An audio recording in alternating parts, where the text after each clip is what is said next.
Hey folks, Dr. Mike here, and today I need to share something that could literally save your mind. Did you know that some medications many of you over 55 take daily might be speeding up cognitive problems at an alarming rate? That's right. Some common drugs might be contributing to dementia, and most people have no clue about this.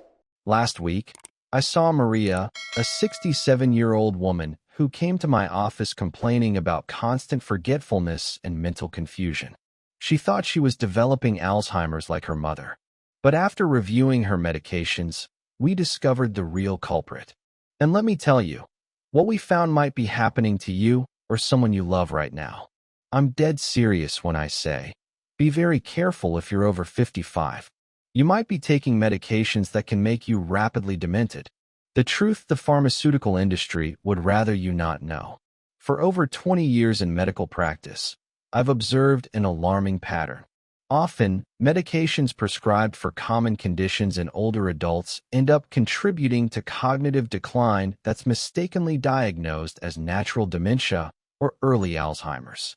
A study published in the Journal of the American Medical Association showed that prolonged use of certain medications with anticholinergic properties is associated with up to a 50% increased risk of dementia.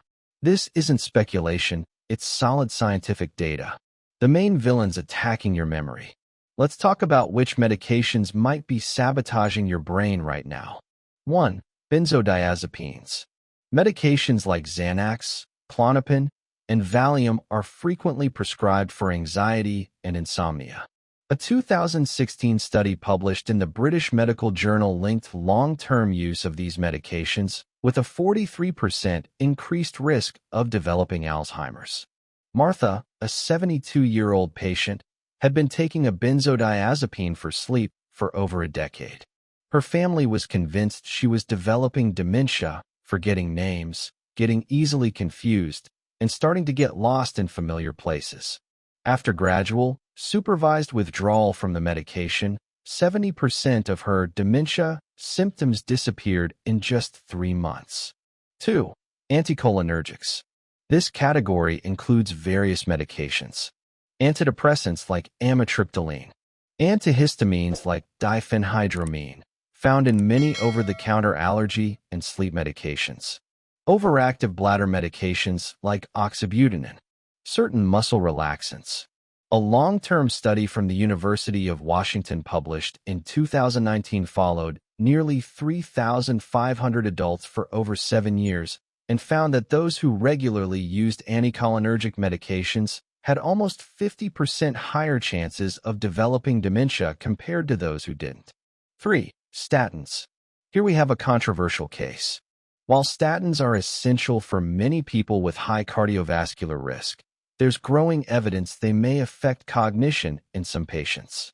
Carlos, 62, began experiencing memory problems 6 months after starting treatment with a potent statin. He could no longer remember recent appointments and had difficulty finding words during conversations, symptoms he had never experienced before. After adjusting his medication to a different statin at a lower dose, his cognitive problems improved significantly. 4. Anticonvulsants. Medications like gabapentin and pregabalin, often prescribed for neuropathic pain, can cause mental confusion and memory problems, especially in older adults. 5. Certain antihypertensives. Some blood pressure medications, especially older beta blockers, can cross the blood-brain barrier and affect cognition. If you're taking one or more of these medications, and many people over 55 are, don't panic, but pay very close attention to what I'm about to say next. The silent crisis nobody's talking about. Folks, before I continue, if this information is already opening your eyes, please leave a comment saying, "I'm aware now," and share this video with someone who might be at risk. Don't forget to subscribe to the channel and turn on notifications because I'm committed to bringing information that can literally save lives and minds. The problem isn't just that these medications can contribute to cognitive decline. The real disaster is that when people develop symptoms like forgetfulness, mental confusion, or reasoning difficulties, Rarely does anyone question whether medications might be the cause. Instead, they receive diagnoses like senile dementia, early Alzheimer's, or mild cognitive impairment. And guess what happens next? That's right, more medications are prescribed, potentially making the problem worse. The medication cascade effect. Anna, a retired 61-year-old teacher, came to my office after receiving a preliminary dementia diagnosis from another professional. She was devastated and frightened. Reviewing her history, I noticed her cognitive problems began after she started treatment for an overactive bladder with a strongly anticholinergic medication. When she developed sleep problems due to anxiety about her mental decline, a benzodiazepine was prescribed. When she became depressed because she could no longer read books, her passion, due to concentration problems, she received an antidepressant with anticholinergic properties. 3 medications, all potentially contributing to her dementia symptoms. After 6 months of careful medication adjustments, Anna returned to private tutoring and participating in her book club. Her dementia had almost completely disappeared. This isn't an isolated case. I see this happen repeatedly, and honestly, it breaks my heart. How to protect your brain without compromising your health. Now, I want to make something extremely clear. Never stop any medication without medical guidance.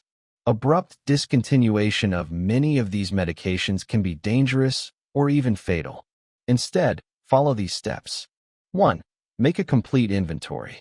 List all medications you take, including prescription medications, supplements, over-the-counter medications, herbal remedies.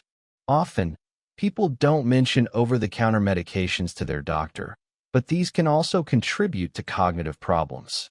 2. Consult your doctor specifically about cognitive risks. Schedule an appointment dedicated exclusively to reviewing your medications. Clearly ask, can this medication affect my cognition? Are there alternatives with less risk to cognitive function? How can we monitor possible effects on my memory and thinking? 3. Consider deprescribing. This is a medical term for the careful process of reducing or eliminating medications when risks outweigh benefits. Studies show that proper deprescribing can reverse cognitive symptoms in many patients. Roberto, 78, was taking 11 different medications when I met him. After a careful deprescribing process over 6 months, we reduced to just 4 essential medications. His family was impressed with the return of the Roberto they knew, more alert, engaged, and good-humored.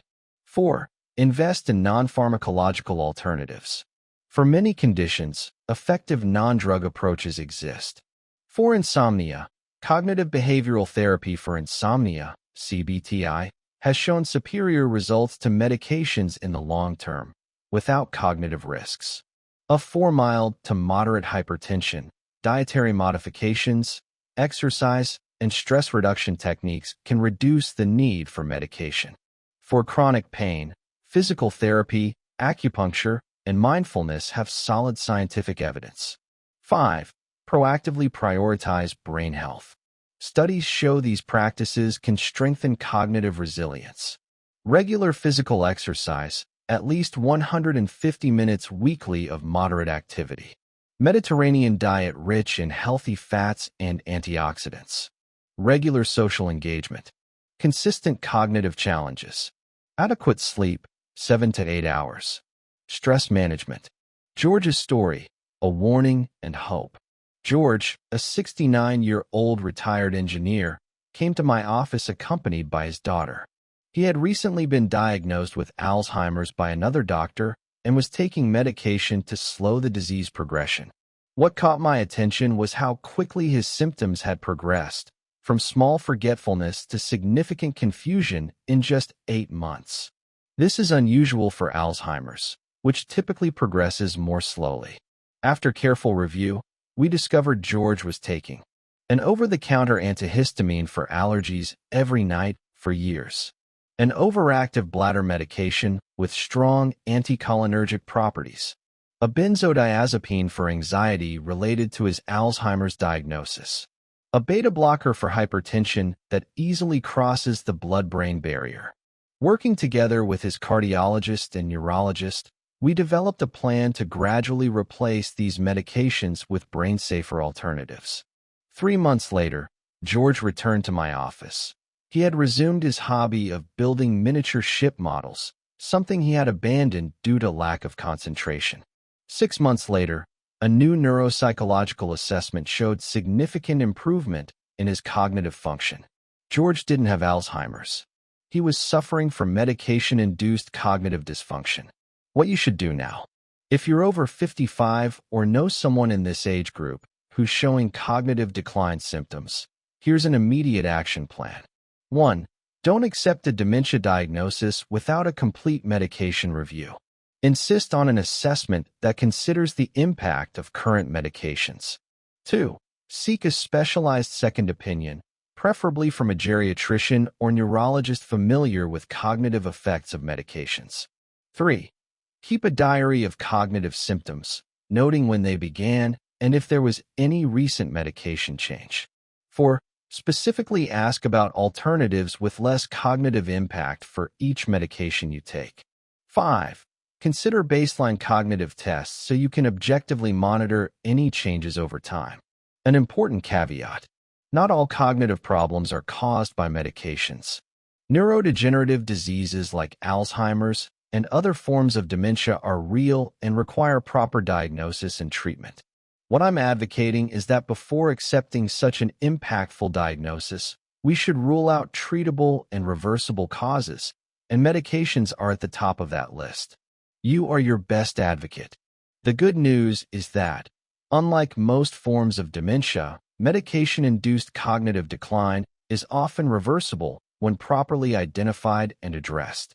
Carmen, a 73-year-old patient, perfectly summarized after recovering much of her cognitive function. I was preparing to lose my mind. Instead, I got my life back. Remember, questioning isn't challenging. It's your right and responsibility to fully understand what you're taking and how it might affect your brain. If this video helped you or made you think differently about your medications, please leave a comment below sharing your experience.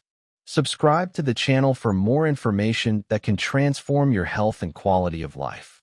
And most importantly, share this video with someone who might be at risk. You might literally be saving a mind.